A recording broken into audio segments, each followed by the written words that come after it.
करणं, या सगळ्या गोष्टी आम्ही डिलिबरेटली केलेल्या आहेत, जेणेकरून अननेसेसरी फोर्सफुली अधिकाऱ्यांना पण इथे जावं लागू नये असं ते मागची आमची भूमिका होती. पण सर अनपेक्षितपणे सरही आलेले आहेत आणि त्यामुळे या व्याख्यानाचा माझी जबाबदारी अजून वाढलेली आहे की आता मी जे काही बोलेल ते ॲक्युरेट ऑथॉरिटी ते ऐकणार आहेत, त्यामुळे मला ऑर्डर आता चांगलीच करावी लागणार आहे. तर हा विषय जो आहे, आम्ही कार्यालय प्रमुख आणि आम्ही सर्वच आम्हाला जेव्हा GST डेचं नियोजन करायचं ठरलं तेव्हा व्याख्याते शोधत होतो आम्ही, आणि मग व्याख्याते आणि उपलब्ध व्याख्याते, येऊन गेलेले व्याख्याते, या सगळ्यांचं समीकरणामधून एक असं लक्षात आलं माझ्या की आपली पण बदली झालेली आहे आणि आपणच व्याख्याते म्हणून त्यांना सांगितलं मीच व्याख्यान देतो आणि आपण काय व्याख्यान द्यायचं तर आपण 2-3 वर्षाच्या गप्पा मारलेल्या आहेत त्याच फक्त समराईज करून सांगायच्या, गप्पाच मारायच्या फक्त. आणि तारीख पण अशा पद्धतीने काढली की 1 जुलैची धामधूम पण नसणार आहे. 30 जूनला आज काही जास्त टाइम मारेल किंवा काही गोष्टी नाही आहेत. 1 जुलैला कसं होतं कार्यक्रमांमध्ये एक अशी कल्पना होती की 10-10 मिनिटं द्यायची आणि आपल्याच अधिकाऱ्यांना आपल्या ऑफिसमधल्या काही वक्त्यांना बोलवायचं. पण मला ते 10 मिनिटांचा बसा काही वाटला नाही. मग सरांनी विनंती केली की आपण असं करूया, माझं जर घ्यायचं असेल तर आदल्या दिवशीच आपण घेऊ संध्याकाळी. आणि मग ते सगळं धरून आलंय. म्हणजे थोडक्यात हे जगण्याचा पासवर्ड असेल नसेल, परंतु या ऑफिसमधलं माझ्या 3 वर्षातलं जे कारकीर्द आहे किंवा त्या अगोदरही मी व्यक्ती म्हणून जी जडणघडण झाली आणि जे काही विचारांपर्यंत मी आज आहे ठाम आहे की आज मला असं वाटतं की आज मी जे काही बोलणार आहे हे माझे विचार आज अंतिम आहे. उद्या कदाचित या विचारांपासून वेगळा एखादी कृती तुम्हाला मी करताना दिसलो तर ती कृती अंतिम समजावी. आजचे माझे विचार हे आज कृती अंतिम आहेत, त्यामुळे मी त्याला आजच जबाबदार आहे आणि तुम्हाला ते काय डिस्क्लेमर मी देऊन ठेवतो. असो तर जगणं म्हणजे काय की जगण्यामधल्या ज्या प्रामुख्याने ज्या 4 महत्त्वाच्या घडामोडी असतात आपल्या, ते म्हणजे एक असते की आपली आर्थिक बाजू एक असते प्रत्येकाची, दुसरी असते की आरोग्याची बाजू असते, तिसरी असते की आपलं व्यावसायिक कौशल्य, म्हणजे आपण आता आपल्या बाबतीत विचारायचं ठरलं तर आपण सरकारी कार्यालयांमध्ये आहोत तर आपलं ते काम आपण जे काम करतो ती तिसरी बाजू असते. आणि चौथी एक जीवनाची बाजू असते आपली आंतरव्यक्ती संबंध आपले कसे आहेत, इंटरपर्सनल स्किल्स कसे आहेत, नातेसंबंध कसे आहेत. तर सर्वसाधारणपणे या 4 मुद्द्यांवर आपण बोलणार आहोत. या 4 मुद्द्यांमधील प्रत्येक मुद्द्यांमध्ये काही सब टॉपिक मी 7-8 आयडेंटिफाय केले की त्या मुद्द्यांवर आपण बोलू. असं करून एक 20-25 मुद्द्यांना आपण स्पर्श करणार आहोत. तर सर्वात पहिलं म्हणजे आपल्या जीवनामधला ऍस्पेक्ट म्हणजे आर्थिक बाजू आपली. म्हणजे जर आपण आर्थिक बाजू आपल्याला जमली नाही तर आपल्या जीवनाला कसले अर्थ राहत नाही. मग आर्थिक बाजू म्हणजे काय तर बेसिक गोष्टी की ज्या आपण ऑनलाईन किंवा युट्यूबवर इकडे तिकडे वाचलेल्या असतात, परंतु त्या तितक्याशा आपण फॉलो केल्या असतीलच किंवा नाही मला माहित नाही. आता त्यातला पहिला जो मुद्दा आहे तो आहे टर्म इन्शुरन्स. आपल्यापैकी किती जणांनी टर्म इन्शुरन्स काढलेला आहे? या व्याख्यानाची गरज आहे. मला असं वाटलं होतं की 100% हातवर येतील. त्यातही मला असं वाटलं होतं की पुरुषांचेच हातवर येतील. पण टर्म इन्शुरन्स म्हणजे काय? बऱ्याचदा आपल्याला एजंट इन्शुरन्स जे विकतात ते आपल्याला एक मनी बॅग वगैरे LIC किंवा जे आपल्या जवळपासचे बहुतांश LICचे जे एजंट असतात. टर्म इन्शुरन्स म्हणजे असा इन्शुरन्स टर्म एक्सपायर झालो आपण तर आपल्या कुटुंबियांना पैसे मिळावे. मग का बरं आपण मरायचा विचार करायचा? ते एजंट सांगतात की जर असं नका विचार करू, तुम्ही मनी बॅग आम्ही तुम्हाला पैसे द्यायचा विचार करू. तुम्ही एक ठराविक रक्कम भरा, तुम्हाला प्रोटेक्शन पण मिळेल आणि ठराविक रकमेनंतर काही कुटुंबाला मनी बॅक मिळतील. तर तसं कधीच घ्यायचं नाही. टर्म इन्शुरन्स म्हणजे आपली समजा आता जे ॲन्युअल इन्कम आहे त्याच्या साधारणतः समजा 10 लाख असेल तर 10 ते 15 पट इतक्या रकमेचा आपण टर्म इन्शुरन्स घेतला पाहिजे. आताच आपण पाहिलं की मागच्या आठवड्यात आपले राज्यकर अधिकाऱ्यांचं निधन झालं. अशा वारंवार घटना जेव्हा कानावर येतात, आपण तर कॉम्प्युटरशी खेळणारी माणसं आहे, त्यामुळे पहिल्यांदा आपण हा विचार करायचा की मी जर आज संध्याकाळी घरी जाताना ह्या जगातून गेलो तर माझ्या घरी जी माझी छोटी मुलगी आहे किंवा मुलगा आहे यांचं नियोजन काय? यांना मी शासनाच्या ज्या कुटुंब अपघात विमा यांच्यावर सोडून जाणार आहे का? किंवा यांना नातेवाईकांच्या भरोश्यावर सोडून जाणार आहे का? बरे आपल्याकडे किती पण संपत्ती असेल त्याच्याकडे तुमच्या मुद्द्यांवर येऊ. तर एक काम करायचं की माझ्या आज तुम्हाला सल्ला राहील की ज्यांनी कोणी टर्म इन्शुरन्स काढला नसेल त्यांनी तो टर्म इन्शुरन्स काढावा. ज्यांचं ॲन्युअल आपलं उत्पन्न जेवढं असेल ढोबळ मानाने आपली सॅलरी स्लिप जी आहे फॉर्म 16 जो आहे, सपोज एखाद्या व्यक्तीचं ॲन्युअल इन्कम 5 लाख असेल तर त्याला 10 किंवा 15 ने गुणायचं, 15 ने गुणा तेवढा टर्म इन्शुरन्स काढा. टर्म इन्शुरन्स म्हणजे असा आहे की त्याचा प्रीमियम आपल्याला परत मिळत नाही आणि तो आपला घ्यायचा उद्देशही नसला पाहिजे. जेव्हा कोणी तुम्हाला टर्म इन्शुरन्सच्या नावाखाली मनी बॅकची पॉलिसी तुमच्या डोक्यावर चिटकवायला लागेल तेव्हा त्याला समजायचं की हा आपलं भलं नाही करत. तुम्ही 1 कोटी 1.5 कोटी जी काय फिगर येईल त्याचा टर्म इन्शुरन्स घ्या. जेवढ्या लवकर घ्या तेवढ्या लवकर तुम्हाला तुमची फॅमिली सिक्युअर होईल आणि प्रीमियम पण कमी येईल. हा झाला पहिलं. आता परत दुसरा मुद्दा येतो. बऱ्याचदा आपल्या महिला भगिनींना असं वाटतं की टर्म इन्शुरन्सची मला काय गरज आहे. तर असं अजिबात वाटून घ्यायचं नाही. स्त्री पुरुष समानता आहे. मग तुम्ही गेल्यानंतर तुमच्या नवऱ्याचं पण वाटोळ होईल ना. मी स्वतः जेव्हा मी ह्या सगळ्या गोष्टींकडे MPSC नंतर जेव्हा वळायला लागलो 17 पासून जास्त मागच्या 8-10 वर्षात याचा विचार केला तेव्हा मी पहिला प्रथम इन्शुरन्स काढला तर माझ्या पत्नीचा काढला. माझा पण काढला. एकाच महिन्यात दोन्ही गोष्टी केल्या. ती म्हटली कशाला मग तुमचं आहे. म्हटलं नाही मीच जाईल कशावरून ना. त्यामुळे तोही विचार तुम्ही करा की आपण गेलो तर आपल्या घरात जी बालकं आहेत किंवा आपले वृद्ध आई वडील असतील काही आपल्यावर जे डिपेंडेंट आहेत त्या व्यक्तींना प्रॉपर आपण त्यांच्या जगण्याची सोय केलेली आहे का. हा आपला आर्थिक जे आपलं क्षेत्र आहे त्यातला पहिला मुद्दा आहे. तर तो आज सगळ्यांनी चेक करा. टर्म इन्शुरन्स नसला तर अवश्य काढा. कुठलाही काढा. तुम्ही ऑनलाईन चेक करा. आपण कॉम्प्युटरशी घेणारी माणसं आहोत. दुसरा आहे मुद्दा हेल्थ इन्शुरन्स. इथे बरेच जण आपण मी PA असताना आपण बघतो की शासकीय आपल्या बिलाचे फायदे असतात ते आपण टाकतो. आपल्याला बिल पण मिळतं. बऱ्याचदा आपले आर्थिक जे आजार पण असतात ते 5 लाख 10 लाखापर्यंतच्या आतलेच असतात. त्यामुळे आपल्याला असं वाटू शकतं की हेल्थ इन्शुरन्स कशाला काढायचा बुवा. जी गोष्ट शासनाकडून फ्रीमध्येच मिळते ती विकत कशाला घ्यायची. तर असं आहे की आजकालच्या आपल्या आयुष्यामध्ये इतकं बेभरोशाचं झालं आहे की क्रिटिकल इलनेस नावाचा प्रकार आलाय. टर्मिनल इलनेस म्हणजे अचानक आपल्याला उद्या उठून कळलं की मला ब्लड कॅन्सर झाला आहे किंवा कुठल्याही एक प्रकारचा कॅन्सर झाला आहे तर कॅन्सरची ट्रीटमेंट मेट्रोपॉलिटन सिटीमध्ये करण्यासाठी कमीत कमी 25 ते 50 लाख रुपयांचा आपल्याकडे इन्शुरन्स असतो. हे 5-10 लाखाचे इन्शुरन्स तर पुण्यातल्या हॉस्पिटलमध्ये चिल्लर प्रमाणे मिळून जातील. आपले प्रॉपर कव्हर नाही.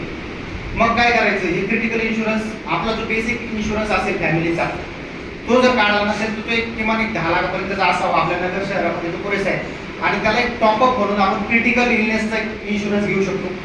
तो कधी वापरला जाईल की जेव्हा हे 10 लाख आपले एक्झॉस्ट होतील त्यानंतर एक टॉपअप आपण 25 लाखाचा किंवा 30 लाखाचा घेऊन ठेवला.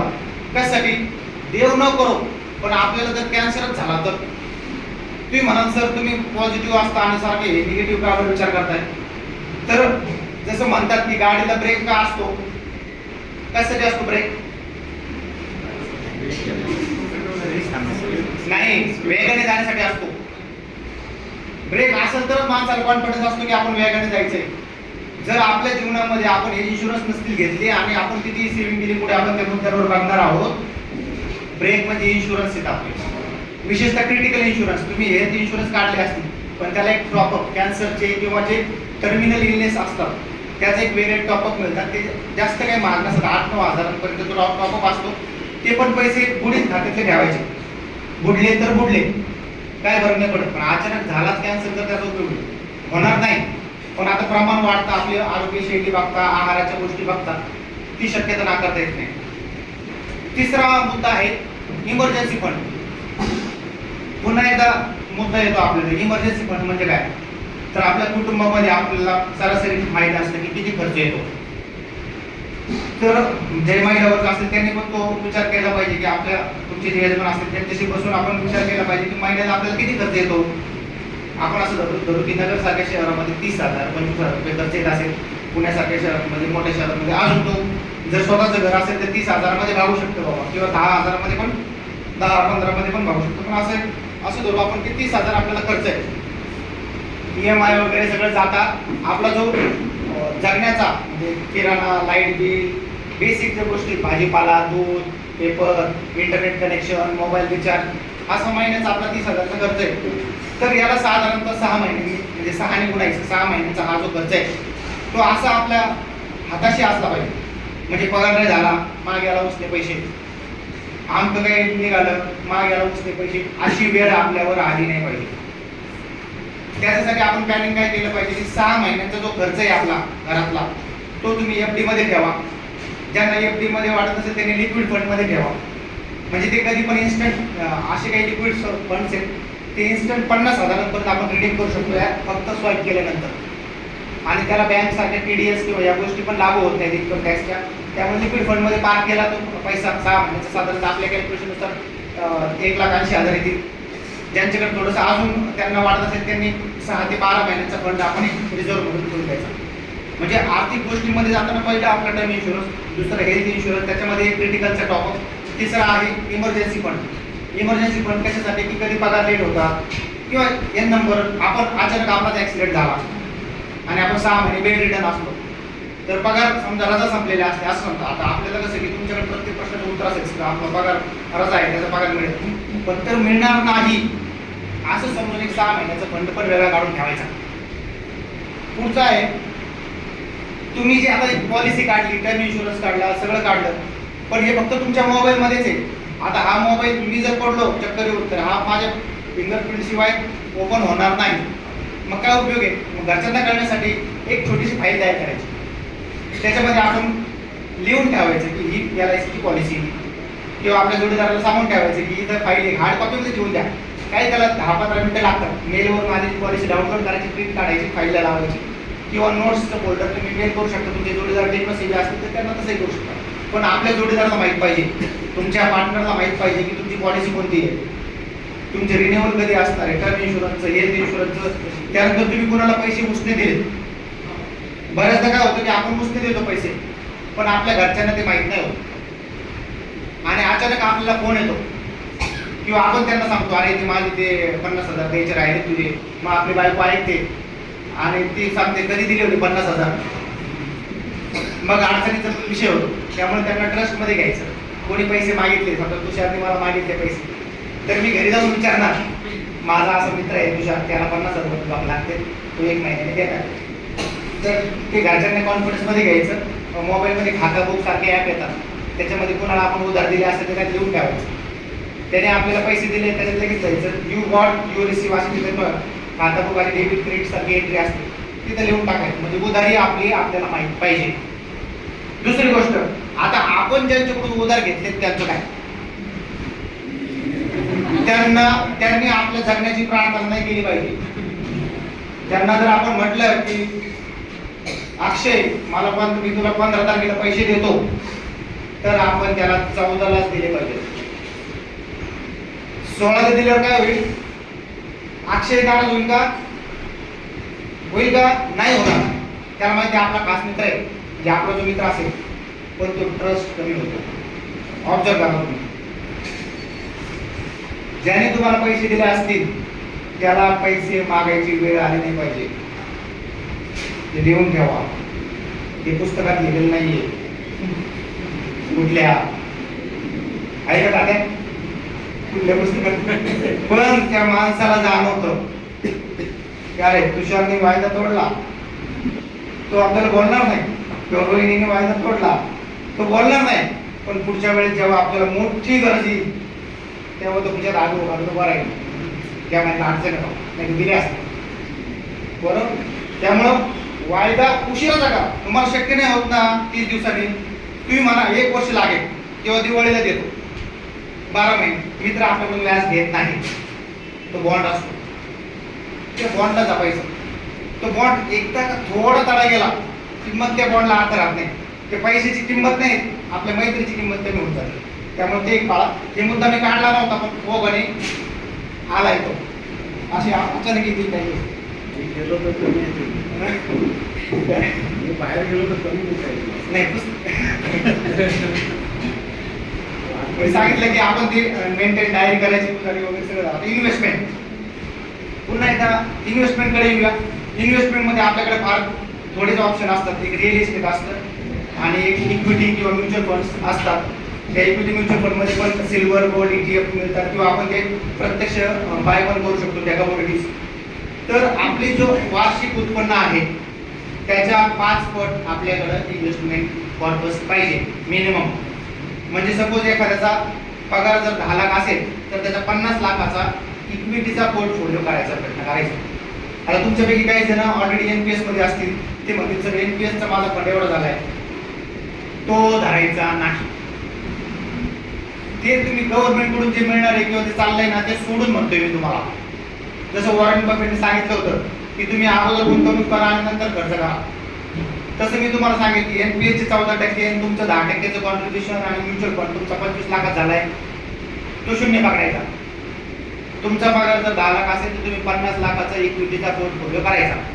आता पुन्हा परत प्रश्न उपस्थित होईल की शेअर मार्केट कोणी शिकायचं, नसेल शिकायचं तर म्युच्युअल फंड आहे. आणि कोणी किती म्हणत असेल की म्युच्युअल फंड सही नाही आहेत, पण ते लॉंग टर्म मध्ये खरंच सही आहे. म्हणजे तुम्ही आता आपल्यापैकी सगळेजण किमान 10-15 वर्षापूर्वीपासून हे मार्केटला बघतोय, त्या काळात कुठलाही म्युच्युअल फंड काढून बघा, त्याची एनएव्ही त्यावेळेची बघा आणि आत्ताची बघा, वेल्थ क्रिएट होते. आपल्या पगारात आपल्याला हातात आलेल्या पैशातले 30 ते कमीत कमी 30 ते 35% आपल्याला इन्व्हेस्ट करण्यासाठी वाचवताच आले पाहिजे. म्हणून इक्विटीमध्ये जा. इक्विटीमध्ये तुम्ही सोनं किंवा गोल्ड पण शेअर सारखा खरेदी करू शकता. जर तुम्हाला त्याच्यामध्ये कॉन्फिडन्स येत नसेल तर तुम्ही मार्केटमधून किंवा सोनारांकडून ते गोल्ड बार्स किंवा सिल्वर बार घ्या. असं काही तज्ञांचं म्हणणं आहे की गोल्डपेक्षाही आगामी काळात सिल्वर्स या कमोडिटीला खूप चांगला स्कोप येईल. म्हणून आपण बॅलन्सिंग करण्यासाठी इक्विटीमध्ये 80%, 10% गोल्ड, 10% सिल्वर असं एक आपला पोर्टफोलिओ डिझाईन केला आणि कॉर्पस ठेवायचा ॲन्युअल सॅलरीच्या ॲन्युअल इन्कमच्या 5%. मग आता यावर्षी 10 लाख पगार असेल तर ते गुणिले 5 होईल. पुढच्या वर्षी थोडा पगार वाढला तरी गुणिले 5 ची रक्कम थोडी वाढेल. म्हणून त्या रकमेपर्यंत जायचंय आणि हे ओव्हरनाईट होणार नाहीये. म्हणजे मी म्हणत नाही की आता व्याख्यान संपलं का तुम्हाला तुमचे सगळ्यांचे बाहेर जाताना 50-50 लाखाचे पोर्टफोलिओ दाखवा, काही नाही.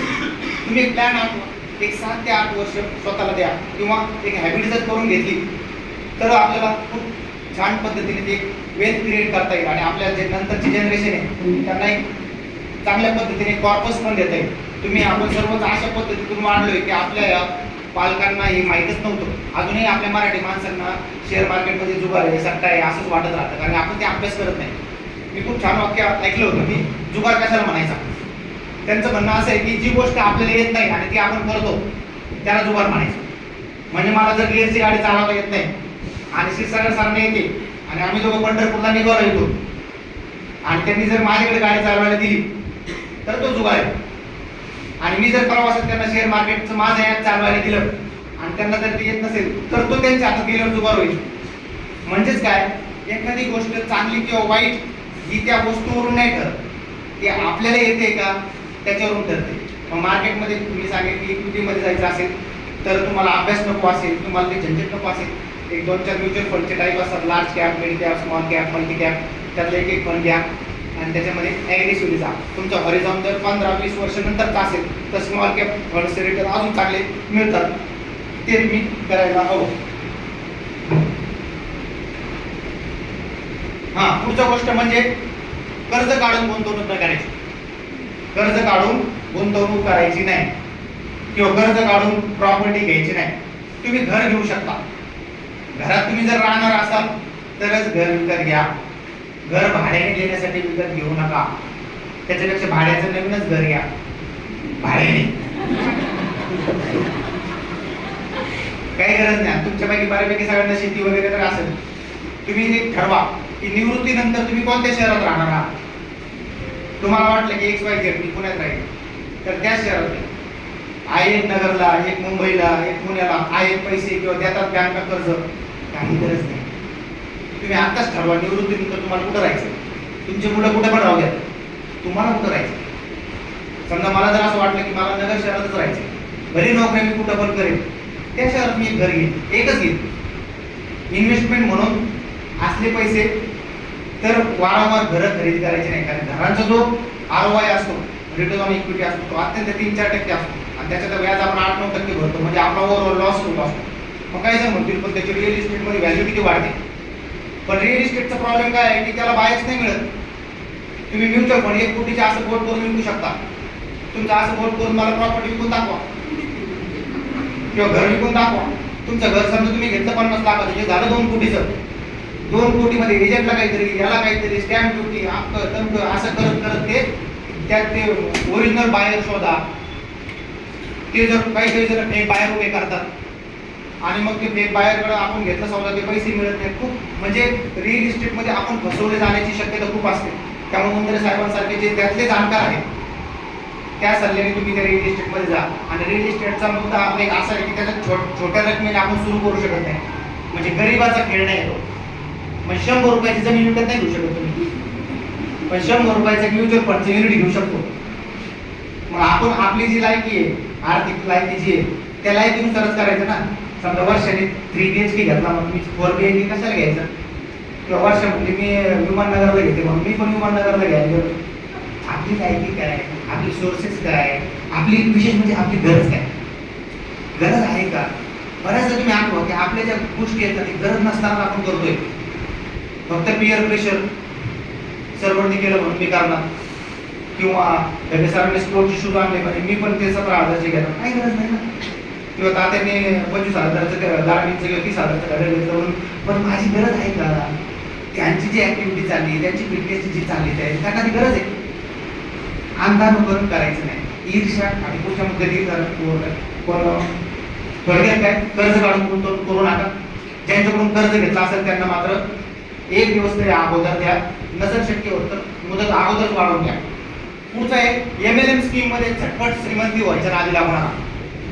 असं म्हणतात की माणसांना जोपर्यंत झटपट श्रीमंत व्हायची खाज आहे तोपर्यंत माणसं हे नागवले जातात किंवा लुटले जातात. मी खूप उदाहरणं पाहिजे. आपल्या शेवगाव तालुक्यात म्हणा किंवा त्याच्या अगोदर माझा एक कोल्हापूरचा मित्र होता शिक्षक. आम्ही 2005 दुर्गडीच्या शाळेवर होतो. तेव्हा स्टाफ मेंबर माझा तिकडं जयसिंगपूर कोल्हापूरमध्ये तो स्कॅम आपल्याकडे जो शेवगावला मागच्या वर्षी झाला तो 3 वर्ष त्याच पद्धतीचा स्कॅम तिकडे कोल्हापूर, सांगली, सातारामध्ये झालेला आहे.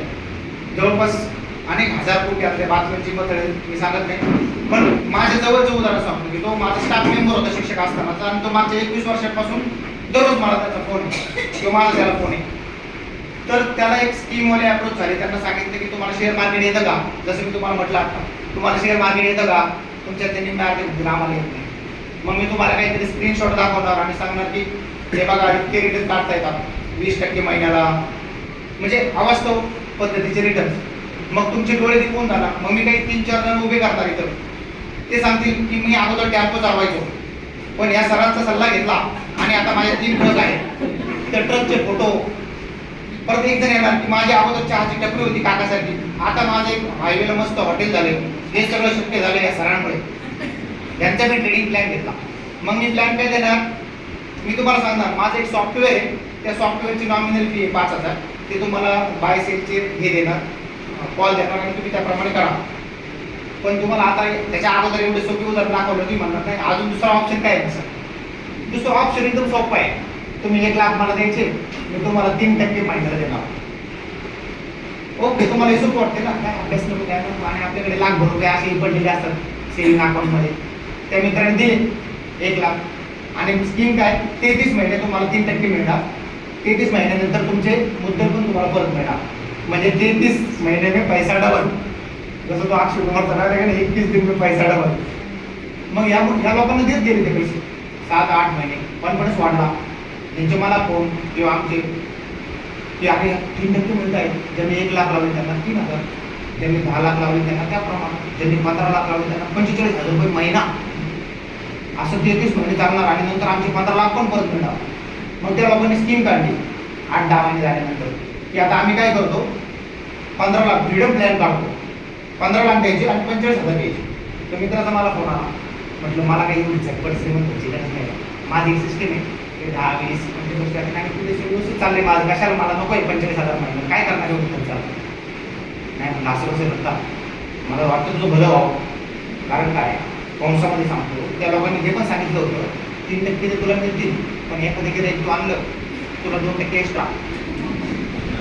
तो म्हणलं तू माझा मित्रच आहे, मला 2% मिळतील म्हणून नाही, पण तुझं पण भलं होईल. 3% तुझं जरी कुठं लॉस आहे, मला तर 2% मिळणार आहे. त्यांनी मला सांगितलं होतं की मला कमिशन आहे तुझ्यावर. मी त्याला सांगितलं मला काही पटत नाही, तू मुंबईला ये. तेव्हा मुंबईला होतो मी. माझे काही बॅचमेट आहेत. आपण काय करतो की मित्रप्रेम आहे ना, मित्र. गांधीजींनी एकदा म्हटलं होतं की ज्यांना तुम्हाला सुधारायचं आहे त्यांच्याबरोबर मैत्री नका करू. पण तो ऑलरेडी माझा मित्र होता, त्यामुळे तो सुधरू शकत नव्हतं. मी त्याला सांगितलं मी तर काही भरत नाही, पण माझे 2-3 बॅचमेट आहेत, थोडक्यात तुला बकरी देतो, पण मी त्यांना कन्व्हिन्स करणार नाही. तू यायचं, स्कीम सांगायची, ते कन्व्हिन्स झाले तर तुझं फायदा. तो अजून 2 शिक्षक घेऊन आला मुंबईला, शिक्षक बघा तो. त्याने आमचे 3-4 बॅचमेटला सांगितलं, पण आमचे बॅचमेट म्हणजे माझ्यापेक्षा वाचतात ते खूप अगदीच कॉन्झर्वेटिव्ह. त्यांना काहीच महत्वाकांक्षा नाही, झटपट श्रीमंत व्हायचं नाही, काही नाही. हां, त्यातले कोटेश्वर होते, जळगावला एसी होते, ते आता मुंबईला ते गेले. त्यांचं ऐकलं, मला फोन केला, ते बापू तुमचा मित्र आहे म्हणून मी त्याचं ऐकलं, पण त्याला एक विनंती करा, घे असणार आहे, त्याला तुम्ही रोखा. मी नाही रोखू शकलो, कारण त्याच्यात भीड होती आणि माझा तो मित्र असल्यामुळं माझं प्रेशर त्यावर पडलं नाही. 2-3 महिन्यानंतर ती स्कीम बंद झाली. त्या शिक्षकाला 60,000 पगार आहे, EMI 60,000 चालला आहे.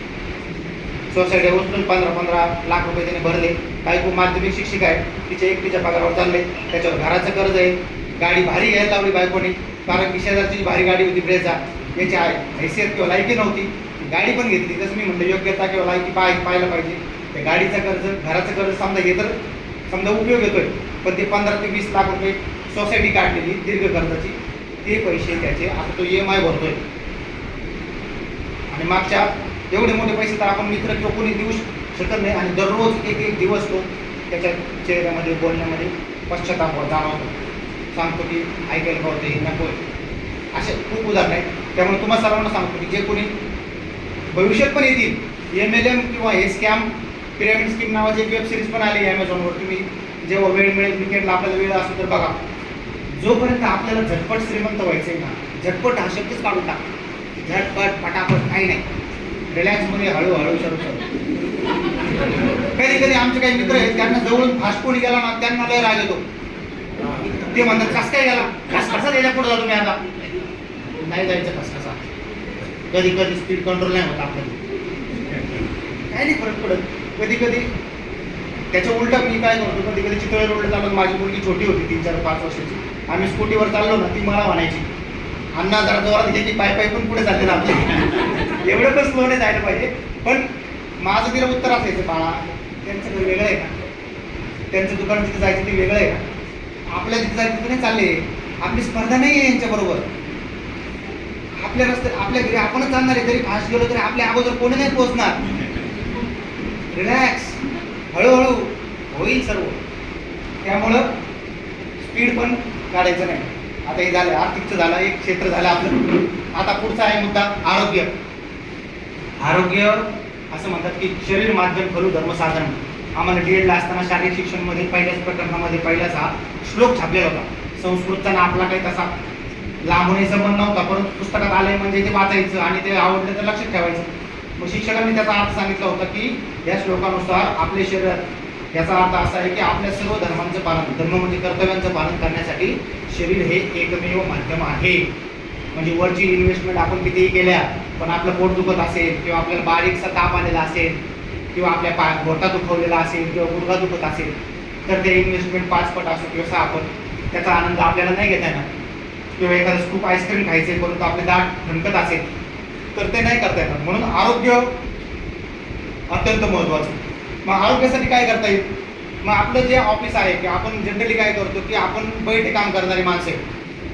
मग उद्योग आपल्याला काय होतं, कामामध्ये इंटरेस्ट आला ना, आपण 1-1 तास, 1.5 तास, 2-2 तास, कधी पूर्वी आपल्या व्हॅटला टाईम बरिंग असायचं. मार्चमध्ये आपण दिवसभर पण बसायचो. आता GSTमध्ये आपल्या टाईमलाईन थोड्या स्कॅटरिंग झाले, त्यामुळं बैठक काम किंवा सिटिंग जी आहे ना लेंथ, असं म्हणतात की सलग 30 मिनिटं आपण बसलं नाही पाहिजे. रुजिता दिवेकरांनी ते एक पुस्तक लिहिले, sitting is injurious to health. त्यामुळं आपण काही ॲप किंवा अलार्म अशी शोधायची की त्याच्यामध्ये 30 मिनिटांनी अलार्म वाजला पाहिजे. 30 मिनिटांनी आपण उठून 1 मिनिटभर आपल्या केबिनच्या बाहेर आलो, बघितलं आपला कलिग काय करतोय, त्याच्याशी थोडी चर्चा केली, वॉक घेतला थोडासा, काही नाही फरक पडत. एवढं काम आपलं काही अर्जंट होणार नसते. फार तर काय गुगल शीटच भरावं लागतात ना आपल्याला. ठीक आहे, पण 2 मिनिटं लेट भरल्याने काय फरक पडणार आहे? DC ऑफिसवाले असंही सांभाळूनच घेतात आणि आपण नाही भरले तर संध्याकाळी तेच भरत असं बिचारे. हे माहीत झाल्यावर तुम्ही भरायचं सोडू नका. तर सांगायचं मुद्दा 30 ते 45 मिनिटं झाल्यावर एक थोडा ब्रेक घ्या, 1-2 मिनिटं रिलॅक्स वाटेल. आणि आरोग्यासाठी चांगलं आहे. बसून आपला जो आरोग्याचा दर्जा आहे तो पण बसला जातो, खाली बसून जातो. दुसरं शारीरिक व्यायाम आपण केले पाहिजे. शारीरिक व्यायामामध्ये पुन्हा एकदा परत येतं की मग वॉकिंग करायचं, कार्डिओ करायचं, रनिंग करायचं का स्ट्रेंथ ट्रेनिंग करायचं. तर त्याचा एक किंवा सूर्यनमस्कार करायचे, तर योगा करायचा का ध्यानधारणा करायची. तर त्याचं एक सुवर्णमध्ये असं तज्ज्ञांचं मत आहे की ॲटलिस्ट तुम्ही 3 दिवस तरी स्ट्रेंथ ट्रेनिंग केलं पाहिजे. म्हणजे हे मसल्स क्षीरसागर सरांना तुम्ही अवतर विचार मी त्यांच्याशी बोलत असतो. वयाच्या 50 नंतर आपला मसल लॉस खूप प्रचंड वेगाने होतो. लॉस होतो म्हणजे काय, आपण आजी आजोबा बघा आठवतो मी, त्यांचे इथले मसल असे लोंबलेले असतात खाली. त्याला सार्कोपिनिया नावाची कन्सेप्ट आहे की एक्सेसिव्ह मसल लॉस होऊन जातो. आणि मग तो झाल्यावर काय होतं की अशा अवस्थेत जर माणूस पडला तर त्याच्या त्या बोन्सला सपोर्ट नसतो मसल्सचा, आणि मग ती जी इंजुरी होते ती सिव्हिअर होते किंवा खूप गंभीर प्रकारची इंजुरी होते. विशेषतः आपल्या घरामध्ये बघा आजी आजोबा असतात, ते जर त्यांना धरून न्यावं लागतं कारण की ते मसल लॉस किंवा या गोष्टी त्यांनी मसल्सकडे त्यावेळेस आपल्याकडे अवेअरनेस नव्हतीच. पण फॉर्च्युनेटली आता आपण कॉम्प्युटर बरोबर असतात आपल्याला माहिती आहे. तर सगळ्यांनी 3 दिवस आठवड्यातून स्ट्रेंथ ट्रेनिंग करा. मग काही जण म्हणतील मग आम्हाला जिम लावणं कंपल्सरी का? नाही, तुम्ही सूर्यनमस्कार करा, जोर बैठका करा. ते यूट्यूबवर तुम्ही टाकलं स्ट्रेंथ ट्रेनिंगचे घरातले व्यायाम तर खूप एन नंबर सोपा व्यायाम येतील. ज्यांना शक्य असेल त्यांनी जिम मेंबरशिप घ्या, आणि ती घेतली तर ती वर्षाची घ्या, भले आठवड्यातून तुम्ही 3 दिवस जा. आणि हे सर्व वयोगटातील माणसांना माझा सल्ला आहे. आजचं हे व्याख्यान म्हणजे माझा हा थोडक्यात निरोपाचं भाषण आहे, जे मी करणार नाही आहे, फक्त त्याला व्याख्यानाचं रूप दिलेलं आहे. त्याला असं माझं मत आहे की जे ह्या सगळ्या गोष्टी 23ला केल्यानंतर मी कधीच व्यायाम केला नव्हता. मी स्वतः हे मागच्या 3 वर्षापासून अंमलात आणलं. नगरला आल्यानंतर मी जिम लावलं. मला 2.5 किलोचा डंबल पण असं उचलत नव्हता. आता मी ठीकठाक पद्धतीने व्यायाम करतो. 3 दिवस, पहिले 6 दिवस करत होतो, आता मी 3 दिवस करतो. 3 दिवस वॉकला जातो. रनिंग वगैरे जे तुम्हाला आवडत असेल तुम्ही ॲक्टिव्ह राहा. ॲटलिस्ट जसं आपण देशमुख मॅडमच्या काळामध्ये आपण ती मोहीम आखली होती की 10,000 स्टेप्स प्रत्येकाने करायच्या, त्याला आपण बक्षीस पण देणार होतो. काळे मॅडमच्या हस्ते आपण काही जणांना दिलं सुद्धा. तर 10,000 स्टेप नसेल होत तर 7,000 स्टेप करा, काहीतरी मुवमेंट करा. स्ट्रेंथ ट्रेनिंग आठवड्यातून 3 दिवस करा. 3 दिवस वॉकिंग करा, कार्डिओ करा. आणि जे कोणी आपले मित्र आहेत तुमच्या घराजवळ आजूबाजूला राहणारे त्यांच्याबरोबर करा. म्हणजे काय होतं, कोणीतरी आपल्याला विचारणारा असला एखादा संकल्प, तर आपला तो संकल्प आपल्यावर जबाबदारी येते. एक पॉझिटिव्ह पिअर प्रेशर येतं की समजा गोलक सर माझ्या शेजारी राहतात आणि मी त्यांना सांगितलं की उद्या आपल्याला जिमला जायचं आहे, पण मीच 8 वाजेपर्यंत झोपून राहिलो तर त्यांचा 8:30ला मला फोन येणार, काय बाप्पू काय झालं, काल तर नाही सापड होती, आजचा काय व्यायामाचा. असा एक आपल्याला जाब विचारणारा माणूस जवळ ठेवायचा. मग भले ती आपले बायको असेल, नवरा असेल किंवा मित्र असेल किंवा शेजारी असेल. पुढचा आहे मुद्दा, आहारातील कार्बचे प्रमाण 20 ते 30% प्रमाणापर्यंत कमी करायचे. आपल्या जेवणाची थाळी बघा, किंवा आज आपण जे काही खाल्लंय किंवा सकाळी जे ब्रेकला होते ते पण बघा, त्यामध्ये 80 ते 90% कार्ब्स आपण खातो. आणि कार्ब्स खाल्ल्यानंतर आपल्यापैकी काही डॉक्टर असतील तर त्यांना माहिती आहे की आपण जे इन्सुलिन स्त्रवतो शरीरामध्ये, ग्लुकोजची पातळी जी होते, या सगळ्यांमुळे नकळत आपल्या शरीराचा बॅलन्स बिघडून जातो. जर आपण हे कार्बचं प्रमाण रिव्हर्स केलं, म्हणजे 80-90% कार्ब्स खाण्याच्या ऐवजी आपण 70-80% प्रोटीन आणि फॅट्स खाल्ले. ज्यांना शक्य असेल त्यांनी प्राणीजन्य पदार्थ कार्निव्होर खा. जे शाकाहारी असतील त्यांनी पण शाकाहारामध्ये जे प्रथिनयुक्त किंवा मेदयुक्त पदार्थ आहेत, फॅट्सयुक्त, त्याचं पोषण वाढवा. चपाती, भाकरी, भाजी याचा रेशो आपण सध्या जो खातोय तो निम्म्यावर आणायचा हळूहळू. शक्य झालं तर एकदमच कमी. जे नॉन व्हेजिटेरियन असतील त्यांनी आहारात अंडे दररोज पाहिजेत. मिनिमम 2 अंडे जर खाल्ले तर आपल्याला B12ची कधीच कमतरता होणार नाही. मी बघतो आमची आई जी शाकाहारी, तिला B12च्या गोळ्या सुरू केल्यात आम्ही, कारण का बारीक झिंजिण्या कोणाला B12ची बघा हे असतील, काही जणांना इंजेक्शन घ्यावे लागतात शाकाहारी असतात. नंतर आपलं शरीर किंवा असं झिंजिण्या येणं किंवा बोन्समध्ये विकनेस येणं, थकवा येणं, लिथार्जिक वाटणं, ते B12 सारखे एका साध्या जीवनसत्वाच्या कमतरतेमुळे असतं. ते शक्यतो नॉनव्हेजमध्ये असतं. ज्यांना शक्य नसेल त्यांनी सप्लिमेंट घ्या, किंवा आता उद्या डॉक्टर येणार आहेत, अधूनमधून आपण वर्षातून आपली एखादी आरोग्य तपासणी करू शकतो. साखर आणि तळलेले पदार्थ टाळा, ते आपण बऱ्याचदा टाळत नाही, आपल्याला आवडतात पण ते टाळत राहिले पाहिजे. नंतर मध्यंतरी अजून एक माझ्या फॅट लॉस करण्याच्या रिसर्चमध्ये, यूट्यूबच्या हिस्ट्रीमध्ये एक असं आलं की आपण माइंडफुल इटिंग केलं पाहिजे. मला असं जाणवलं की मी लहानपणापासून जेवताना मला असं वाटायचं की मी पराक्रम करतो की मी 2 ते 3 मिनिटात किंवा 5 मिनिटाच्या आत जेवण संपवतो. तुमच्यापैकी किती जण आहे की जे 5 ते 7 मिनिटाच्या आत जेवण संपवतात? कोणी हातवर करतात? मी करतो, मी करायचो. पण नंतर असं म्हणणं आहे बऱ्याच जणांचं, की तज्ज्ञांचं असं म्हणणं आहे की आपण कमीत कमी 25 ते 30 मिनिटं वेळ घेतला पाहिजे जेवायला. ज्यांना तो लागत असेल त्यांनी समजायचं की आपण बरोबर ट्रॅकवर आहोत. आणि वेळ कधी लागणार आहे, जेव्हा आपण एक एक घास बारकाईने चावून चावून चावून त्याचा अगदी रस होईपर्यंत चावणार आहोत आणि मगच तो पोटात सोडणार आहोत. तेव्हाच 25 मिनिटं लागतील. त्यावेळेस तुम्ही एक भाकर पण खाऊ शकणार नाही. खूप स्टोरेज मी वर्षाला एक पाठवलं होतं उदाहरण माइंडफुल इटिंगचं. आणि त्याचा चेहरा बघा, तिची जॉ लाईन आत्ता जी दिसते ती एप्रिलमध्ये दिसत होती की तिने सांगावं. इम्पॅक्ट होतो, त्या गोष्टी आपल्याला शोधावी लागतील. आता मी म्हणणार नाही माझी जॉ लाईन दिसते का तुम्हाला, ते फारच पर्सनल होईल. अजून पण 4-5 किलो कमी करायचे पण ते होईल. त्यानंतर पुढचं आहे झालं शरीराचं. पण जागतिक आरोग्य संघटनेने एक आरोग्याची व्याख्या केलेली होती. त्या व्याख्येमध्ये असं म्हटलं होतं, health is a state of complete physical, mental and social well-being and not merely the absence of disease or infirmity. म्हणजे केवळ आजाराचा अभाव असणं म्हणजे आरोग्य नाही, तर शारीरिक मानसिकरित्या आपण निरोगी असणं हे गरजेचं आहे. मग मानसिक मनाच्या व्यायामासाठी काय, समजा शरीराच्या व्यायामासाठी तुम्ही स्ट्रेंथ ट्रेनिंग करणार, योगासनं करणार, योगा करणार, सूर्यनमस्कार करणार, जिम करणार, रनिंग करणार. तर मेडिटेशनसाठी तुम्ही साधारण कमीत कमी 10 ते 15 मिनिटं दररोज ध्यानधारणा केली पाहिजे. आता ध्यानधारणा हा खूप मोठा शब्द होईल. डोळे मिटून शांत एका जागी बसणे आणि त्या काळात आपला फोन फ्लाईट मोडवर असणे एवढं पुरेसे आहे. अगदी तुम्हाला बुद्धत्व किंवा ज्ञान प्राप्त करा असं मी काही सांगणार नाही, ते आपल्यासाठी खूप आश्चर्यकारक गोष्ट आहे. पण 10 मिनिटं आपण शांत बसू शकतो. आता ज्या स्क्रीन स्क्रोलिंगच्या काळामध्ये जे बोट आपलं किती सेकंदाला वरती जाते, तसं मनात पण ते विचार येतात. ते यूट्यूबला इंस्टाग्रामला एक काय म्हणतो प्रोग्रामिंग दिलं आहे, अल्गो दिलेला आहे, त्याला आपले इंटरेस्ट कळताय. आपण जर स्टॉक मार्केटचे व्हिडिओ पाठवले तर तो स्टॉक मार्केटचे पाठवणार. आपण जर कॉमेडी रील पाहिली तर कॉमेडीच पाठवणार तो. त्यामुळे आपण स्वतःला थांबवायचे, 10 मिनिटं मेडिटेशन करायचं, 15 मिनिटं. ज्यांना शक्य असेल आयुष्यात एकदा विपश्यनेसारखा एक कोर्स करा 10 दिवसांचा. पुन्हा परत काही जण म्हणतात सर मी काय डिप्रेशनमध्ये आहे का, मला काय गरज आहे. आजारी पडल्यावर डॉक्टरकडे जायचं नाही. निरोगी होण्यासाठी आपल्याला जर काही मिळत असेल, विपश्यना खूप छान पद्धतीचा कोर्स मी 2 वेळा केला आहे. आता ह्या जूनमध्ये पण जायचं होतं, पण सोडतील का ठेवतील म्हणून तो कोर्स मी सोडला. कारण तिकडून फोन येत होते आणि इकडून निरोप जात होते मध्ये. मग मी जर विपश्यनाला गेलो तर म्हटलं आपल्याला सोडलं तर वाऱ्यावर राहायचो आपण. मी ते केली नाही, पण तुम्ही ती विपश्यनाचा कोर्स करा. 3 वर्षातून एक रजा मिळते आपल्याला. आणि नाही रजा मिळाली तरी अर्धी रजा किती ढीगभर पडल्यात ना आपल्या. जा 10 दिवस मोफत आहे, 1 रुपया लागणार नाही तुमचा. मनावर काम करायचं आणि आल्यानंतर 10 मिनिटं करा मनासाठी. कारण विपश्यना नसेल कोणाला, जसं आपल्याला एम एल पाटलांनी सहज योग सांगितलं होतं, किंवा अजून कुठली तुम्ही ध्यानधारणेची पद्धत करत असाल, श्री श्री रविशंकरची करत असाल किंवा कुठली पण करत असाल, कोणतीही करा. मी काय म्हणत नाही, एकच बरोबर आहे. फक्त तुम्ही मनावर काम करताय का स्वतःला विचारा, नसेल तर ते करा. वर्षातून एकदा वैद्यकीय तपासणीची आपण करायला पाहिजे. शक्यतो आपला बर्थडे असतो त्या दिवशी किंवा त्या महिन्यामध्ये करा. पॉलिसीज किंवा आपण जेव्हा काढलेल्या असतील, किंवा आता आपल्या सगळ्यांच्या हेल्थ पॉलिसीजमध्ये कॉम्प्लिमेंटरी एक मेडिकल चेकअप पण फ्रीमध्ये दिलेला असतो. पण बऱ्याचदा तो लॅप्स होऊन जातो, आपण घेतच नाही.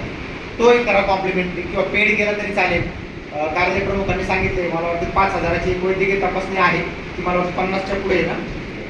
एक शासन निर्णय पण आहे, भोले मेजर पण सांगतील तुम्हाला की त्या 50 नंतर आपल्याला चेकअपसाठी पण शासन म्हणते हे पैसे घे आणि चेकअप कर तुझा, फिट हो. त्यानंतर रात्रीचं जेवण, जसं आपल्याला म्हटलं जातं की रात्रीचं जेवण आणि झोप याच्यामध्ये किमान 2 ते 3 तासांचा आपला गॅप असला पाहिजे. मग आपण रात्री जर 10 वाजता जेवत असो तर आपण आयडियली किती वाजता झोपलं पाहिजे रोहिणी? आपण जर संध्याकाळचं जेवण 10ला करत असो रात्रीचं 1 वाजता, मग तुम्ही ते बघा. तर मी विचारत नाही विजय तू किती वाजता जेवतो आणि झोपतो, त्याच्यामध्ये 3 तास गॅप झाला पाहिजे. तो कशासाठी की हे जे मशीन आहे त्या मशीनमध्ये एकदा आपण काही मटेरियल टाकलं त्याचं ग्राइंडिंग सुरू होतं, आणि जेव्हा आपण झोपायला जातो तेव्हा सिग्नल जातो की काम संपलेलं असेल बा. पण जर झोपत असो आणि आतमध्ये मशीन पण चालू आहे तर आपली ती झोप क्लीन होईल का, पीसफुली होईल का? असं समजा की घरातल्या गृहिणी आपल्या संध्याकाळी कधी झोपतात, ते किचन वगैरे सगळं आवडलं, रात्रीचे भांडे वगैरे सगळं झाल्यानंतर ते झोपायला जातात ना. मग शरीर पण आतमधल्या शरीरातलं जी स्वच्छता झाली का, पचन वगैरे सगळं झालंय का, त्याला सिग्नल देत नाही आपण.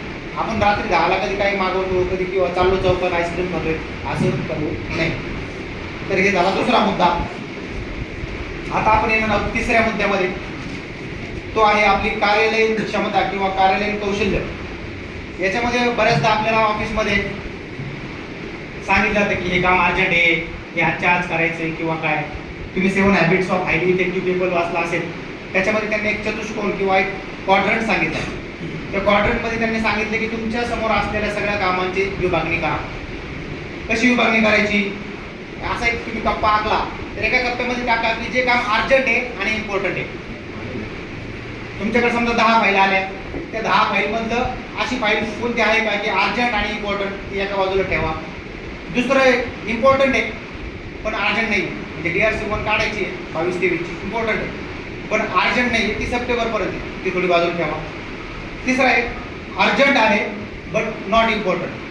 म्हणजे काय, कोणीतरी तुमची सही घ्यायला आलेलं आहे, अर्जंट त्याला पाहिजे पण इम्पॉर्टंट आहे का नाही. त्यावेळेस जर तुमचं इम्पॉर्टंट आणि अर्जंट काम चालू असेल तर त्याला 5 मिनिटं थांबायला सांगा. किंवा ते डेलिगेशन करा. एखादं काम समजा अर्जंट आहे पण इम्पॉर्टंट नसेल तर तुम्ही तुमच्या स्टाफला द्या, त्यांच्याकडून ते करून घ्या. चौथं असेल की नॉट अर्जंट नॉट इम्पॉर्टंट, म्हणजे महत्त्वाचं पण नाही आहे, अर्जंट तर अजिबातच नाही आहे. अशा कामांची फाईल सगळ्यात शेवटी बघायची. पहिली कोणती पण फाईल आपल्याकडे आली की विचारायची या अर्जंट आहे आणि इम्पॉर्टंट दोन्ही पण आहे का. जर नसेल तर सोमवारी बघूया, काय म्हणायचं म्हणजे नंतर पाहूया. अशा पद्धतीने त्याची कामाची विभागणी करा, म्हणजे तुमचा स्ट्रेस कमी होईल. 100 फायली असेल तर असं वर्गीकरण केल्यावर तुम्हाला असं लक्षात येईल की 3च फायली आहेत की जे अर्जंट पण आहे आणि इम्पॉर्टंट पण आहे. त्याच पहिले घ्या. जसं की रिफंडचा एक फाईल आली, रिफंड आता पण अगदी 45 दिवस झाले आणि दुसरं अर्जंट इम्पॉर्टंटमध्ये काहीच नाही, तर ती पहिले घ्या ना, कारण त्याच्यात इंटरेस्ट द्यावा लागणार व्यापाऱ्याला. ते न करता आपण जर 23-24ची स्क्रुटिनीची रिप्लाय वाचत बसलो 2 तास, ते योग्य नाही. त्याला टाईम मॅनेजमेंट नाही म्हणतात. ते बरोबरच आहे पण ते अर्जंट नाही आहे, त्यामुळं त्या विभागणी करा.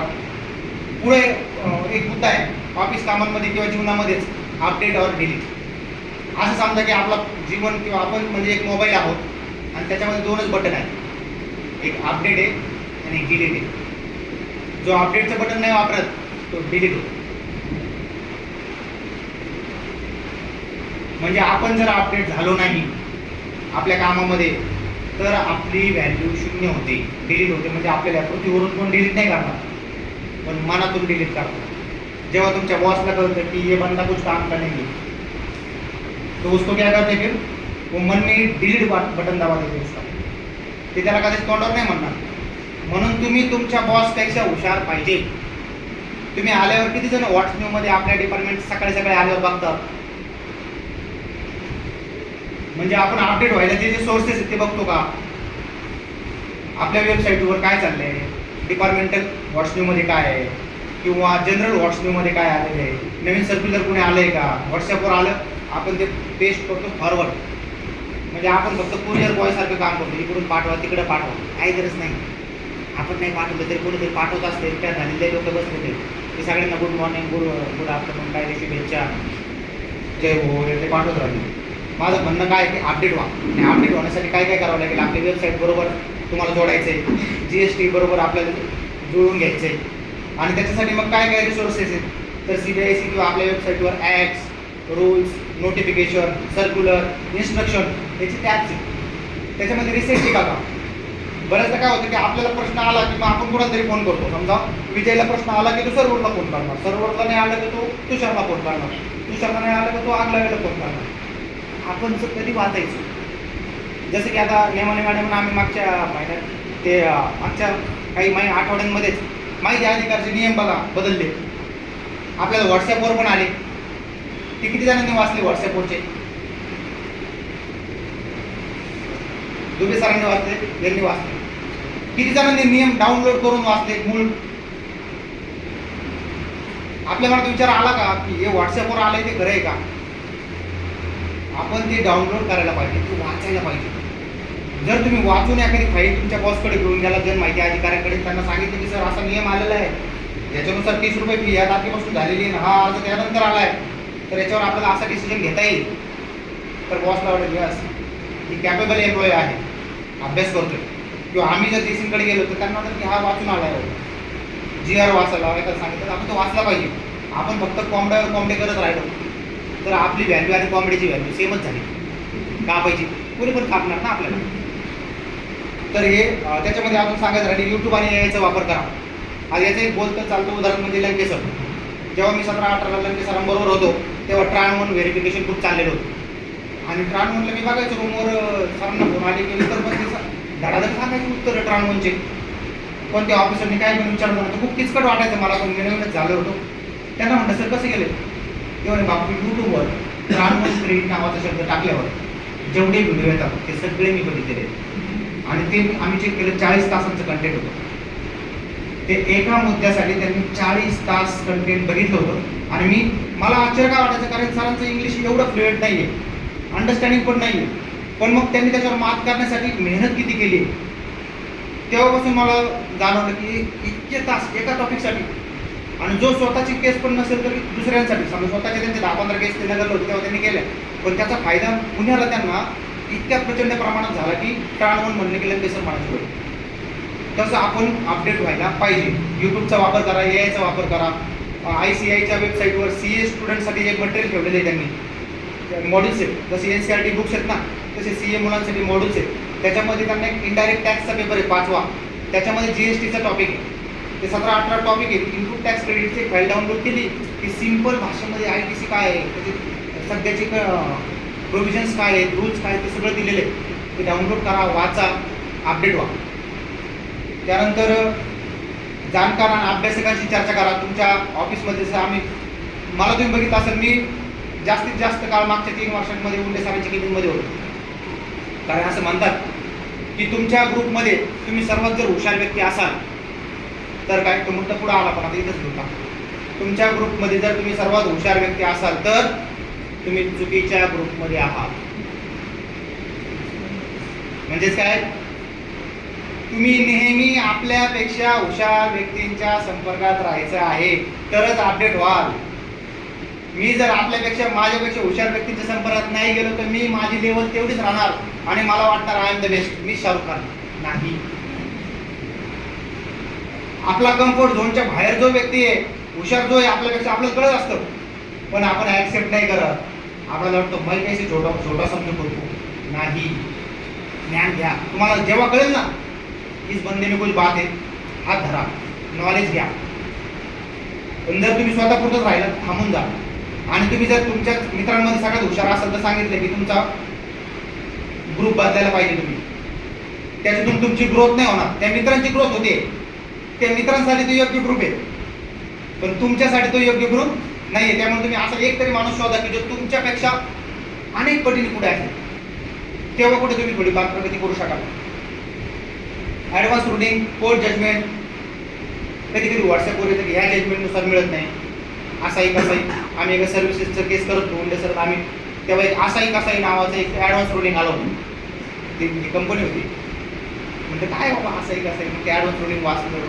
त्याच्या बेसवर आम्ही चांगल्या CA पुण्यामध्ये काम पडायचं. रागसाहेब वगैरे सर सांगते की किस्सा, म्हणजे वाचलं तर आपलं एक रेप्युटेशन तयार होतं की वाचणारा माणूस या, म्हणजे चावणारा माणूस होण्यापेक्षा, म्हणजे काय, चावणारा होण्यापेक्षा वाचणारा व्हा. पुढे नॅचरल जस्टिस प्रोसिडिंग ऑर्डर सविस्तर द्या. आपल्याला ऑर्डर आपण AI मध्ये करू शकतो तयार. इंग्रजी शिकायची गरज नाही. इंग्रजी आता AI ऑर्डर करून देईल. आता गरज आहे AI ला काय विचारायचं ते शिकायची. तुम्ही ग्रॅमेटिकल फॉर्म म्हणायचं का ऑफ म्हणायचं हे AI सांगतंय, बरोबर ना तुषार? त्याच्यावर डोकं नाही लावायचं. आपण AI ला सांगायचं की बाबा माझा हा मॅटर होता, याच्यामध्ये हा इश्यू होता, टॅक्स पेडचा रिप्लाय तिथं पेस्ट करून टाकायचा, ही लिगल प्रोव्हिजन पण आहे, या सगळ्यांचा विचार करून तू मला तुझं मत सांग. ते आपल्याला सांगता येईल काही सेकंड्समध्ये सांगतं. ते बघायचं, त्यात क्रॉस चेक करायचे आणि मग आपलं मत ठरवायचं.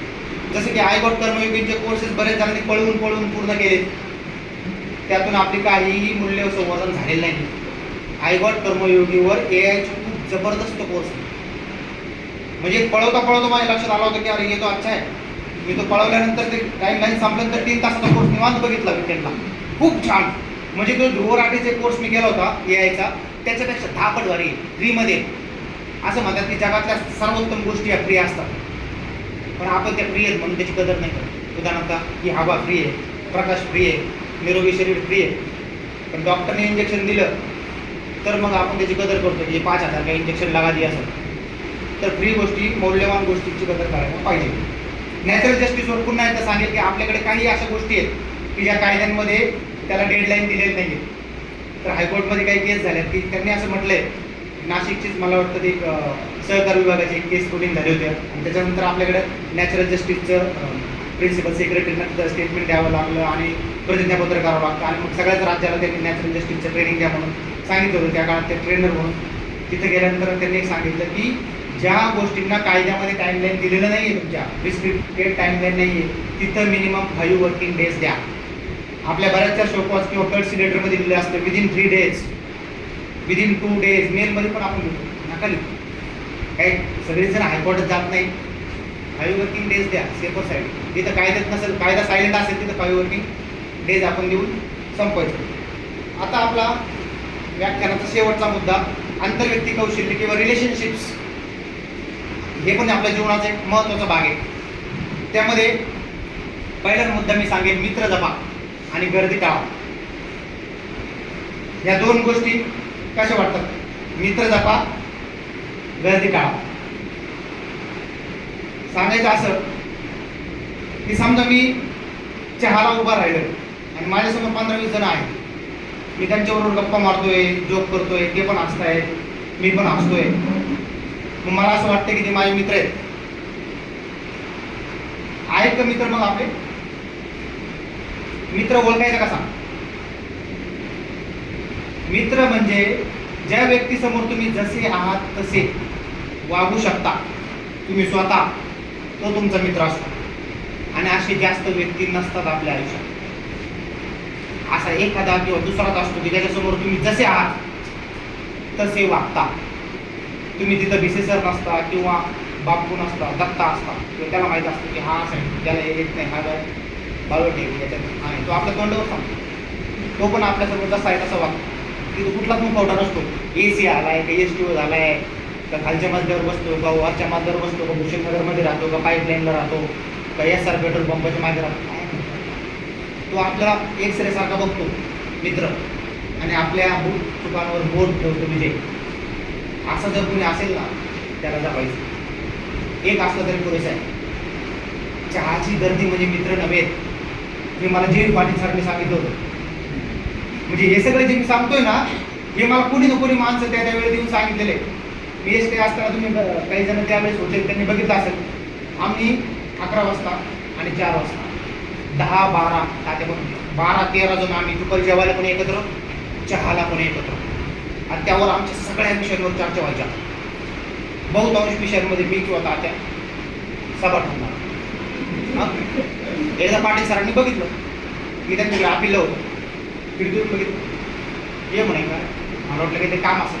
बस बस काय रे, काय गप्पा चालतात तुमच्या? म्हटलं काय नाही सर, आपले मित्र आहे सगळे, मित्रांबरोबर चहा वगैरे घेतो. मित्र गर्दीत नसतात म्हणा. हे तुझे मित्र नाही आहेत. त्यांचा चहाचा कप संपत नाही म्हणून त्यांना पर्याय नाही आहे. त्यांना चहा संपवायचा म्हणून ते ऐकताय. तुला वाटतंय ते तुझे मित्र आहेत, तुला वाटतंय तू चांगलं बोलतोय, असे नाही ते, ही गर्दी आहे. मग मी थोडंसं आत्मपरीक्षण केलं आणि नंतर लक्ष केलं की ज्याला आपण स्वतःहून फोन करतो किंवा जो स्वतःहून फोन करतो प्रॉब्लेम आला, अशी किती जण आहेत बाबा. नंतर लक्षात आलं की यादी फार कमी आहे. म्हणजे हाताच्या बोटावर मोजण्यासाठी 3, 4, 5, 4 तसं. मग तेवढं जपलं पाहिजे, गर्दी टाळली पाहिजे. खरे मित्र व्हा ना तुम्ही. मी म्हणत नाही की मित्र कमी का. खरे मित्र असतील तर 100 पण चालते. पण जनरली ते सापडत नाही. जसं ते कस्तुरी मृग सापडत नाही म्हणतात बऱ्याच जण, तसं तो आपल्याला खरा मित्र सापडला तर जपलं पाहिजे. दुसरी गोष्ट आहे, हां बरोबर, 1 तास चालले आहे काय बरोबर, टाईममध्ये चाललं आहे. आई, पत्नी, पती, मुले यांच्यासोबत वेळ व्यतीत केला पाहिजे. म्हणजे आपण बऱ्याचदा त्यांना गृहीत धरतो. विशेषतः आपले आई वडील असतात तर आपण त्यांना, ते येतात आपल्याला, आला का भाऊ, डबा खाल्ला का, असं विचारतात. पण आपण एवढे आपल्या मस्तीत असतो बऱ्याचदा, आपण एक consider, taken for granted, English शब्द म्हणायचं तर आपल्याला आपल्या आईच आहे ना, आपले वडीलच आहे ना. विचारलं म्हणून काय झालं, यांची आठवण आपण कधी येते? फादर्स डेच्या दिवशी, मदर्स डेच्या दिवशी, फादर्स डेच्या दिवशी कोण गाया बाप आपण गाण्याकडे टाकणार, स्टेटस लावणार, किंवा ज्या लोकांनी जर अचानक एक्झिट घेतली तरच आपल्या आयुष्यभराची आठवण राहते की अरे वडिलांबरोबर बोलायचं राहून गेलं, आईबरोबर बोलायचं राहून गेलं. ते नको व्हायला. म्हणून दिवसातून 5 मिनिटं का व्हायना, एक वाक्य का व्हायना, आपल्या घरात जर आई वडील असतील त्यांच्याशी आपण बोललं पाहिजे. कारण एकदा ते गेले परत नाही येत ते. आपलं सगळं एक बाकी, आई वडील नाही येणार. त्यामुळे आई वडिलांना थोडं जपा. आणि आपली मुलं असतील, विशेषतः 10 वर्षाच्या आतली मुलं असतील, 14 वर्षाची किशोरवयीन मुलं असतील त्याच्या आतले, त्यांच्याबरोबर वेळ घाला. बऱ्याच मी काही बघतो की आपण ऑफिसमध्येच बराच वेळ घेतो आणि आपल्या घरी आपण जातच नाही मुलांकडे. त्या मुलांना नंतर 14 वर्षानंतर आपण आठवा की आपल्याला आई वडिलांची जी अटॅचमेंट 12-13 पर्यंत असते की आई वडील आपल्याला काहीतरी पेढा आणतील. लहानपणी बघा तुम्हाला प्रत्येकाला काही ना काही आवडायचं, आठवत आहे का? आणि ते त्यांनी घेऊन आल्यावर भारी वाटायचं. मग तसं आपण आपल्या मुलांना घेऊन आणतो का? आता सध्या ऑनलाईनच्या जमान्यात तर सगळंच मिळते त्यांना, पण तरी पण जेव्हा आपण बाहेरून जाऊ किंवा खूप दिवसातून जाऊ त्यांना काहीतरी खाऊन न्यायचा, कुठे फिरायला घेऊन जायचं. मी 23ला जेव्हा नगरला आलो तेव्हा माझा मुलगा, आता तो 7 वर्षाचा आहे, साधारण तो 3 वर्षाचा, 3.5 वर्षाचा, 4 वर्षाचा. मला बरेच जण सांगत होते की मुंबईला तू चाललाय, मुंबईला राहिलं तर राहायला मिळेल. मी फक्त एकाच उद्देशाने आलो, कारण मी सांगितलं माझा मुलगा छोटा आहे, मी जर तिकडे राहिलो तर त्याला मी आठवणार नाही. मग ते काय आहे, मी समजा मी असंच कॉन्फिडन्समध्ये सांगतो आहे, मी मिळणार असेल तर नगरमधून पण मिळेल की जे की टेक्निकल ॲनालिसिसनुसार मागच्या काही वर्षांपासून पाहिलं तर शक्य नाही आहे. म्हणजे नव्हतं 23मध्ये तर आतापर्यंत मोकोसिलमधून शक्यतो कोणाला ते डायरेक्ट मुंबईला तर घेत नाहीतच. पण मी ते सोडलं म्हणजे घेतलं तर ठीक आहे, पण आपल्यासाठी प्रायोरिटी काय त्या कंपेअरमध्ये अर्जंट आणि इम्पॉर्टंट काय त्यावेळेस मला मुलगा होता, त्याच्याबरोबर वेळ घालवला. आता बॉन्डिंग एवढी छान झाली की मुलगा जरी आई म्हटली की आपण ट्रिपला जाऊ पण अण्णा येणार नाही तो टाईम, मला अण्णा पण पाहिजे ट्रिपला, म्हणजे ते तयार झालं ना बॉन्ड. आमची पत्नी म्हणजे तुम्ही शातीर आहे, तुम्ही सगळे माणसं तुम्ही करून घ्या आपल्या.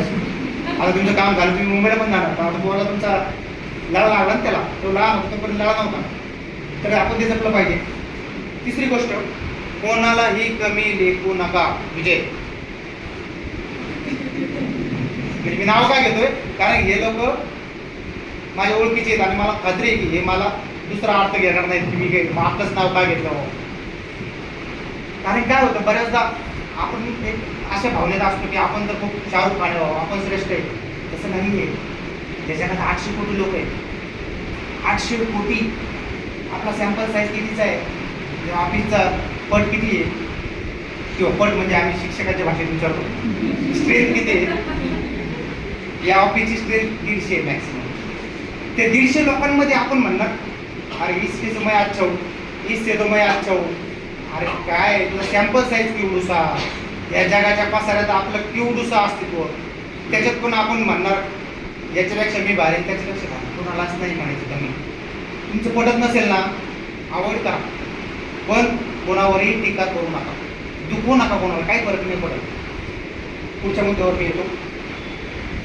स्वतःला तुम्ही ग्रेट समजा, माझं काही हरकत नाही, स्वतःला श्रेष्ठ समजा, पण इतरांना दुय्यम लिहू नका, भेदभाव नका करू की हा आपला तो पारका, हा आपला समाजाचा तो पारख्या समाजाचा नाही. तो माणूसच आहे. कोणी ऑफ एडिट करून एखाद्या समाजात येत नसतो किंवा तुला टाकला जात नसतो. माणसंच आहेत, त्यांचे गुण आपल्याला पडतील नाही पडणार. आणि तुम्ही सिक्रेट नावाचं पुस्तक वाचलं असेल, नसलं वाचलं तर त्याच्यामध्ये एक थिअरी आहे, काही जणांना पडते ती, काही जणांना नाही पडत, पण मला मान्य आहे. त्यांचं असं म्हणणं आहे की आपण सर्वजण एक फ्रिक्वेन्सी रेडिएट करत असतो माणसं म्हणून. जसं की रेडिओची फ्रिक्वेन्सी आहे की आपण 91.1 लागलं की रेडिओ सिटीज लागतं, गाणं लागतं. समजा प्रियांकाच्या कारमध्ये रेडिओ सिटी लावलं 91.1 आणि माझ्या कारमध्ये पण लावलं तर सेम गाणं वाजणार. याच्यावरूनच त्यांनी सांगितलं की आपल्या माणसांची पण फ्रिक्वेन्सी असते. तुम्ही कल्पना करा की काही माणसं समोर भेटल्यावर तुमच्या चेहऱ्यावर एक स्माईल येते. काही माणसं लांबून येताना दिसले का असं वाटतं काय आकाशाला आला, याला पण आत्ताच यायचं होतं का. याला तुम्ही दोषी नाहीये, तुमची फ्रिक्वेन्सी आहे. जर विजयचं आणि माझं जमत असेल तर ती फ्रिक्वेन्सी मॅच होते, ते गाणं ऐकू येते दोघांना. किंवा माझं आणि क्षीरसागर सरांचं जमत नसेल तर त्यांची फ्रिक्वेन्सी वेगळी आहे, याचा अर्थ ते वाईट नाही किंवा मी वाईट नाही आहे. त्यांच्या फ्रिक्वेन्सीचं त्यांना कोणी भेटलं तर ते गाणं ऐकू येणार आहे. आणि जर 150 लोकांमध्ये तुम्हाला कळत असेल की आपले या 4 लोकांबरोबर ट्युनिंग होते, गाणं ऐकू येते, बस. आपण बघा जुने रेडिओ सेट होते, एकदा ट्यून केलं का आपण म्हणतो डिस्टर्ब नको करू. टीव्हीला पण असं मारलं चित्र आलं की डिस्टर्ब नको करू, जीवनात पण तेच करायचं आहे. फ्रिक्वेन्सी ट्यून झाली, आपल्याला कळते ट्यून हो रहा है, फिर छोड़ दो, डिस्टर्ब नहीं करना है अभी फिर गाना सुनो. तुम्ही आठव ज्यांची वेगळी आहे त्यांना आउट राईटली रिजेक्ट नाही करायचं, त्यांचा सन्मान करायचा. पण एक समजायचं की हे रेडिओ स्टेशन एवढे आहेत, त्याच्यामध्ये ही फ्रिक्वेन्सी आपली फ्रिक्वेन्सी ओळखा. मित्र म्हणजे काय, आपली फ्रिक्वेन्सी असते. ती फ्रिक्वेन्सी मॅच झाली. मोठे मॅडम तुमच्यासाठी व्याख्यानाचं गाठ घातलंय. मोठे मॅडम आपलं मागे ठरलं होतं बघा, जेसी मॅडम असताना की तुम्ही एक व्याख्यान घ्या, आणि मी पण तेव्हा कॉन्फिडन्समध्ये म्हटलं हा घेऊ ना घेऊ, आर्थिक साक्षरतेवर घेऊ. मॅडमनी मागे 2-3 आठवड्यात सांगतो सर तुमचं व्याख्यान पण राहिलेलं आहे. मग अजून बरं म्हटलं मॅडम आता व्याख्यान सगळ्याच विषयाचे एकत्र करू, तेव्हा तर फक्त फायनान्शियलच करणार होतो. तर आपली फ्रिक्वेन्सीवर तुम्हाला सापडतील 3-4 लोक सापडतील, त्यांना ट्यून करा, त्यांच्याबरोबर राहा. लक्षात घ्या, कधी कधी आपल्या बॉसचं आपलं जमत नाही, बरोबर आहे का? त्याचा अर्थ बॉस वाईट आहे का? महेश टकले आहे का बॉस वाईट? याचा अर्थ आपण त्या फ्रिक्वेन्सीवर नाही आहेत. आयदर आपल्याला फ्रिक्वेन्सी चेंज करून अपग्रेड करावं लागेल, किंवा त्यांच्याशी ट्यून करून थोडंसं खरखर व्हायला ते गाणं ऐकावं लागेल. एक तर फ्रिक्वेन्सी चेंज करा, नाहीतर बॉस एक तर फ्रिक्वेन्सी चेंज करा, तर बॉस चेंज करा, नाही तर स्वतः चेंज व्हा. हा एक पर्याय आहे. सर्कल ऑफ इन्फ्लुएन्स मी सांगितलं की मित्र 4-5 असावं तुमच्या फोन ड्राईव्हमध्ये. तुमचा आयफोन असू दे, 17 प्रो असू दे, तुम्ही ज्यांना फोन करता ते कॉन्टॅक्ट शोधा आज स्वतःहून. काम नसताना ज्यांना तुम्ही फोन करता ते तो नंबर याच्या आतच असणार आहे. फार बाबतीत माझं तर याच्या पूर्ण बोट पण नाही जात. 6-7 वारंवार त्यांनाच फोन करायचा. आणि फोन पण अनावश्यक खर्च काढून घ्यायचे नाही, ते सांगायचं राहिलं. कारण आपण ज्यांना फोन करतो, आयफोन जरी घेतला तरी आपला तो टरमाळाच फोन करणार. आपण जो टरमाळा असेल गरज आहे का? पहिला प्रश्न, गरज असेल तर घ्यायचं. किंवा होले मेजरने आयफोन घेतला म्हणून मी नाही घेणार, किंवा घेतला नाही पाहिजे. जीवनातील सर्व समस्या आता कार्यालय प्रमुख केलेले, त्यामुळे अजून 1-2 डायलॉग टाकायला हरकत. आता असंही रिलीव्ह झालेलं आहे, त्यामुळे काय तर जीवनातील सर्व समस्या आहेत ना आपल्या, 98% समस्या आहेत AI किंवा गुगलने सोडवल्या जातात. 2% समस्यांसाठी आपल्याला सद्गुरू पाहिजे असतात. सद्गुरू म्हणजे मी धार्मिक अर्थाने नाही म्हणत, आपला हितचिंतक, आपला एक मार्गदर्शक वाटाड्या, जसं की आपल्या ऑफिसमध्ये मुंडे सर, तो एक सद्गुरू तुम्ही पकडा. कुठला तरी ज्याच्या चरणावर तुम्ही श्रद्धेने डोकं टेकू शकता असा एक माणूस, तो तुमच्या जवळ असला की तुमचे ते 2% पण बॅकलॉग निघून जाणार 100%. म्हणजे मी मुंबईला असताना पण सरांना कधी कधी विचारायचो, सर गाना नाही बज रहा है, फ्रिक्वेन्सी ट्यून नहीं हो रही है. सर म्हणायचे छोड़ दो, उनका वक्त है, तेरा वक्त नहीं है. जेव्हा तुमचा वक्त नसेल ना, तुम्ही किती पण विराट कोहली असा, सचिन असा, शॉट नाही लागत, बॅड पॅच असतो तुमचा. त्यामुळे बॅड पॅचमध्ये जास्त अवांतर नाही करायचं.